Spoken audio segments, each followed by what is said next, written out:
This video is about inverse functions, and I'm not going to go into what they mean in this video. I'm talking about the nuts and bolts of finding them, making sure they're inverses, or checking to see if two functions are inverses. So typically, in various books, we'll have different ways of writing this. There's steps for finding inverses, and generally speaking, you start off by switching f of x into a y. Then you, on the next step, switch x and y, physically switch them. Step 3, solve for y, and this is typical math ease of, oh, this is easy. Well, it's really the hard part. Solving these equations can be difficult. Checking to see if what you found is a function or if the original is one-to-one. These ideas kind of go hand in hand. If the original is not one-to-one, this won't be a function. So in this particular examples, I'm going to talk about what you find being a function. And then finally, the last step is just rewrite y to f inverse of x. And that's what this notation here means. F to the negative 1 of x means f inverse of x. It doesn't mean take the reciprocal of it. It means inverse. So here I have an example. F of x equals 9x plus 2. And I'm just kind of listing my steps here. Step 1 is I'm rewriting f of x as y. Step 2, I'm switching the x and y physically, just switching their order. And that's because of the domains and range. The domain of f of x becomes the range of f inverse of x. So that's what's occurring here. Start solving. So 3 is solving. So I subtracted the 2. I'm going to divide by the 9. I'm looking at this. This is my proposed inverse. And when I say inverse, we are typically meaning inverse function.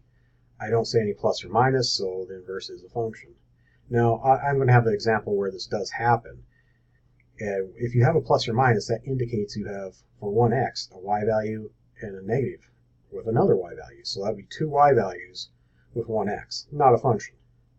And the last step is simply change y to that. So go on, f of x equals 5x minus 2 over 7. Change that to a y, switch x and y. So solve in step 3 for y. So I multiply both sides by 7. I'm going to add 2 to both sides. I'm going to divide by 5. I'm looking at this. I'm not seeing any plus or minus. So this inverse is a function.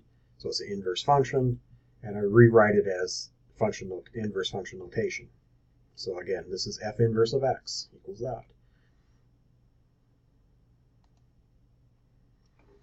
F of x equals x squared plus 7. And if you think about this one, picture it in your head. You have a parabola. So that's not one-to-one.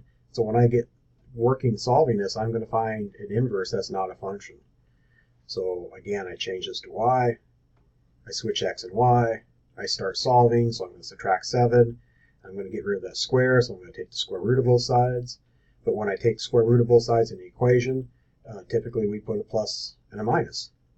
And as soon as I do that, that indicates this is not a function. So technically this is not an inverse. At least it's not an inverse function. How to check if two functions are inverses. I generally do this one, f of g of x. You're technically supposed to do both of them. G of f of x, if you compose both these, switching the order, and you get x for both of them, that indicates the two are inverses of each other. So here I have f of x equals x cubed. Now that's an odd exponent. This one's one-to-one. And I have the cube root, which is also a one-to-one function. So when I compose this together, like we did in the previous video, g of x, I substitute in for g of x. I write out what f is. F is something cubed plus 9. I substitute my radical into the parentheses. That's what's happening here. The radical and the cube invert off because they're inverses of each other. The 9 subtract off because they're inverses of each other. I'm left with x. Going through the other direction, g of f of x. I substitute in f of x. I write out what g is. Substitute what's in the parentheses. And if they're inverses, things will fall off rather quickly. So that's how you find inverses. That's how you check inverses.